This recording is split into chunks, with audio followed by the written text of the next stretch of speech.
And These 15 are or so creepy minutes TikToks into their that will make walk, you they got rethink this sudden your whole urge to look reality. up. And they see it. A half-mile down, standing directly in the middle of the tracks, was the shape of a person, but this figure was unnaturally tall, standing stiff, arms at both sides. "What is that? We need to go," they said as they grabbed hands and spun back around towards the direction they came.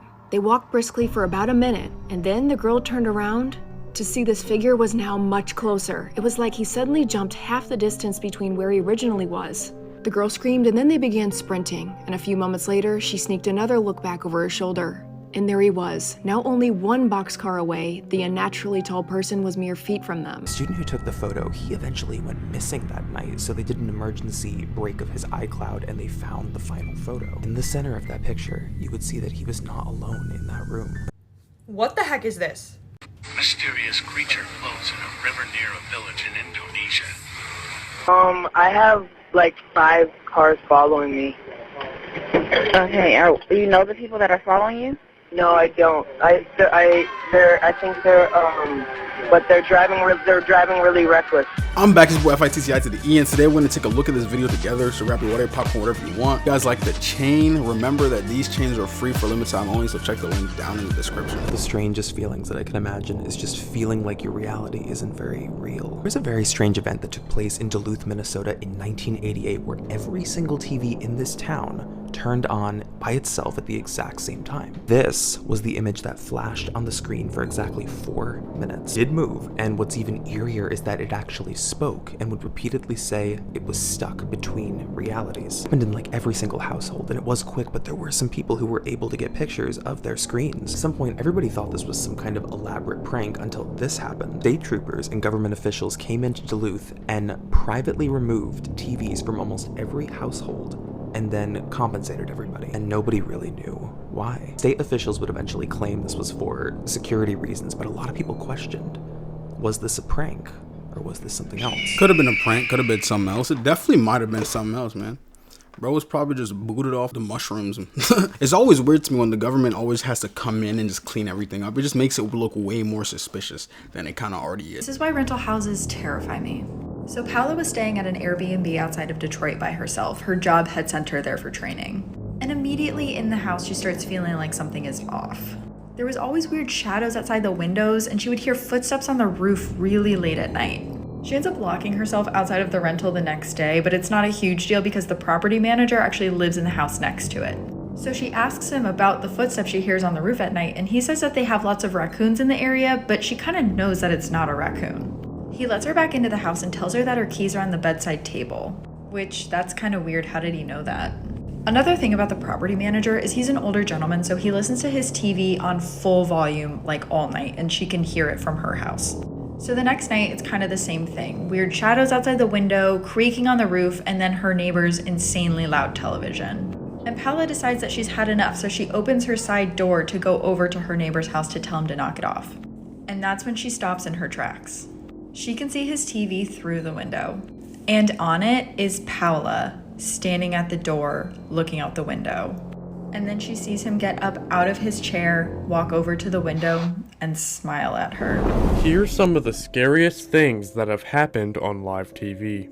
Part 2. Possibly one of the most famous incidents in the horror community is Bud Dwyer's press conference. Bud Dwyer was a member of the Pennsylvania House of Representatives from 1964 to 1970. He later became a member of the Pennsylvania State Senate and eventually became Pennsylvania's 30th state treasurer. It was during this time that he was accused of conspiracy, and despite maintaining his innocence, he was convicted of 11 counts of conspiracy, mail fraud, perjury, and interstate transportation in aid of racketeering in December of 1996.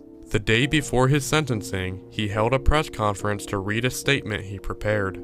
At the end of the statement, he started going off script, saying this to the audience. He then pulled out an envelope from under the podium and pulled out a loaded .357 Magnum revolver. After instructing the viewers to leave the room, quoted as saying, "Please leave the room if this will affect you," he quickly stuck the revolver in his mouth and pulled the trigger, taking his own life in front of everybody. Not gonna lie, that's a really sad story, but I always think about it like, what's the point of doing all that in front of a live audience, you know? Like, I feel like that's just gonna cause so much more trauma than it needs to. I mean, I don't know what he was going through, but I know the role of a politician can be very stressful. If you look at Obama from when he first entered office all the way till now, you can see like, yo, oh yeah, he was stressed out. I'm about to share with you the most haunted gravesite of all time. That's the grave of a woman named Charlotte M. Sitton. Apparently back in the day, this woman lost both of her children to an epidemic. Being so distraught over her loss, she took her own life to be with her children again. She ended up hanging herself by her children's old school. But ever since her death, her soul has been restless. It hasn't been able to find peace. So to this day, she still haunts her gravesite. It's believed that every Friday evening from 10 to 11:30 p.m. you can see Charlotte at her grave. A number of locals have actually seen her just walking back and forth by her grave.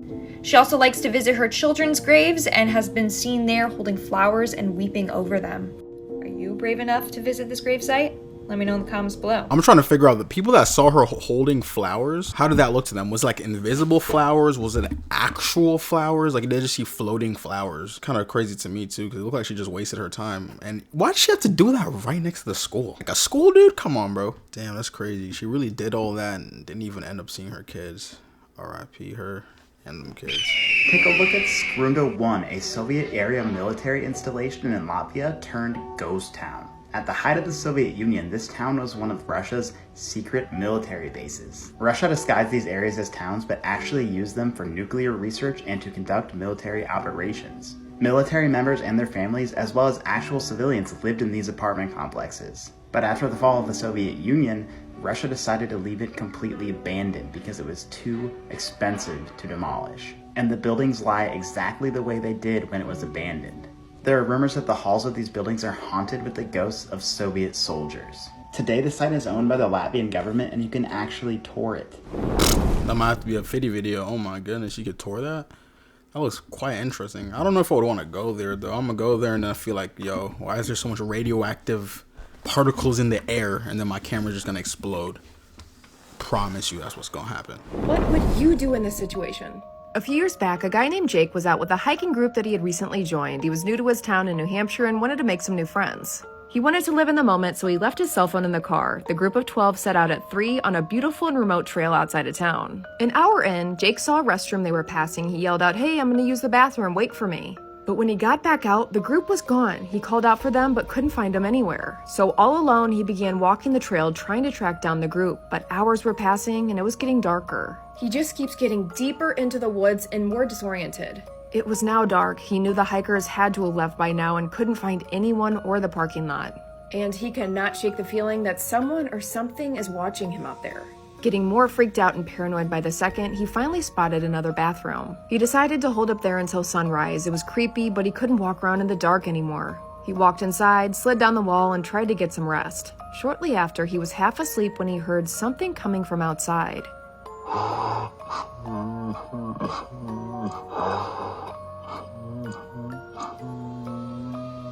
It was the sound of someone weeping. Jake was terrified. The man got louder and louder and was obviously getting closer and closer to the bathroom. After a few minutes, Jake realized he couldn't stay there anymore. He jumped up, ran out the bathroom door, and sprinted back through the woods. By a miracle, he finally made it back to the road. He flagged down a car and got help. I don't even know what I would do in that situation, but I'll tell you one thing, I would be freaking out. You won't believe what this person found on the dark web. The dark web refers to 80% of the internet that is not accessible through normal internet browsers. Here's why you should never go searching on there. This one person was searching around when they stumbled upon a live bid. Now, he didn't actually realize what they were bidding for, but he was watching it. When the bidding ended, it was revealed that it was for a woman tied to a chair. The winning bidder decided what happened to this girl. It ended up being a torture and murder live stream. To this day, it was never revealed who was behind this or who this poor girl was. That's really sad and messed up.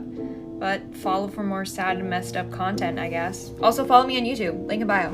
Yeah, that's why I don't explore the deep web, the dark web. None of that stuff, man. You go in there, at least from stories what I've heard, you'll see some of the craziest stuff. People selling some of the craziest stuff. People doing some of the craziest stuff. You're just like, yo, why am I even on this? And not only that, they'd be having stories about people that get tracked through the dark web, then someone appears at their house. It's like, yeah, miss me with all that. Like, I don't know. Ghost Towns Part 6. This is Oradour-sur-Glane, located in the middle of the French countryside. This small village of just a few hundred people has a very tragic history. Up until World War II, this small village had a bustling community. The citizens of this small village disagreed with Nazi advances and decided to resist. As a result, the German SS rounded all the villagers up and executed them all. Many of them were burned alive or shot. Many of the buildings of this village still stand the way they were back then. You can still go visit the village today. Does it get any creepier than this? One afternoon, a girl named Sophia got a text from her best guy friend Charlie. The text read, "House party tonight. Tons of people are going. 142 Lombard Boulevard, 9 p.m. Meet me there." Charlie always knew of the best spots. She looked up the address and the house was huge. The party sounds super fun. She tries to call him to get more details on the party, but he doesn't answer. Sophia asked a friend named Lily to come along, and the two drove to the party around 9:30 p.m. They pulled up to the address, but were surprised. There was only one other car out front. They heard music playing from the inside and thought that maybe they were just some of the first people there. They walked up to the front door to find it partially ajar, pushed it open, stepped inside, and all the lights were on, but there was no one in sight. They called out, "Charlie?" When they suddenly heard a voice come from the back room say, "I'm back here, come find me." Except the voice wasn't Charlie's or anyone else Sophia recognized. They get a really bad feeling about all this and run out.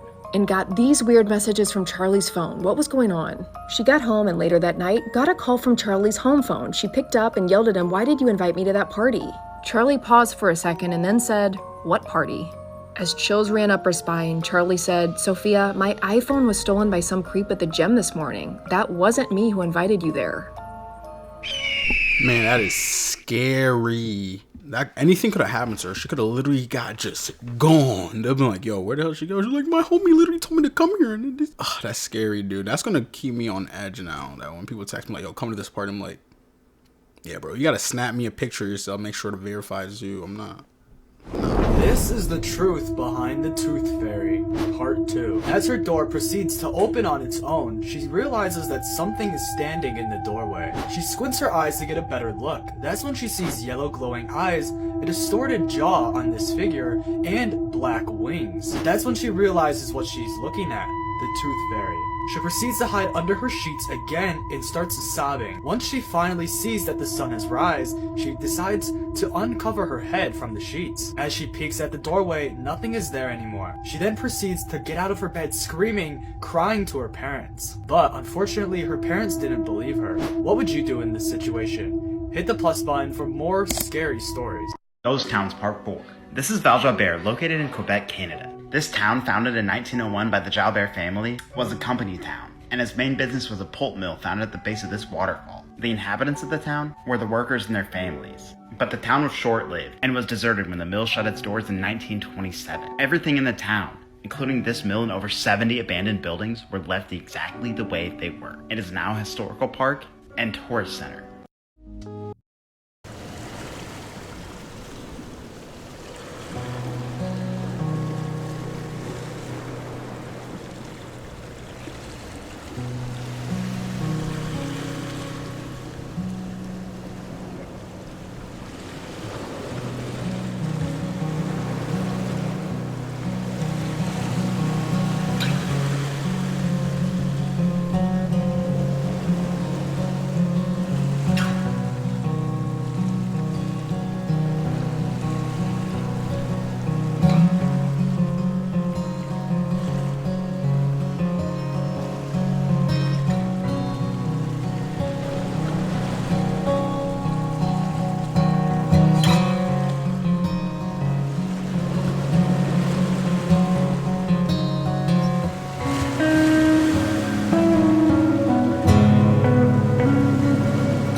how crazy that is? That's why in my head I'm like, bro, I do not like elevators. Like, I'd rather take the stairs up 10 stories plus than an elevator. But at the same time, you know what's funny? Elevators are actually way safer than stairs, according to the stats. It's kind of like how people are like airplanes are safer than cars, but yet people would rather drive than fly.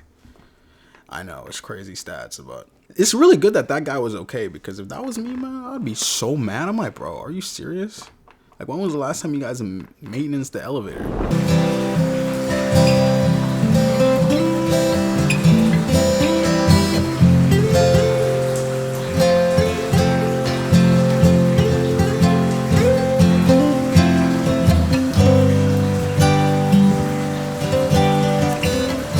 First vid, I thought that was a turkey. I was like, bro, why is he just filming the turkey? Whole time it's just like some random ET looking bot. I'm like, what?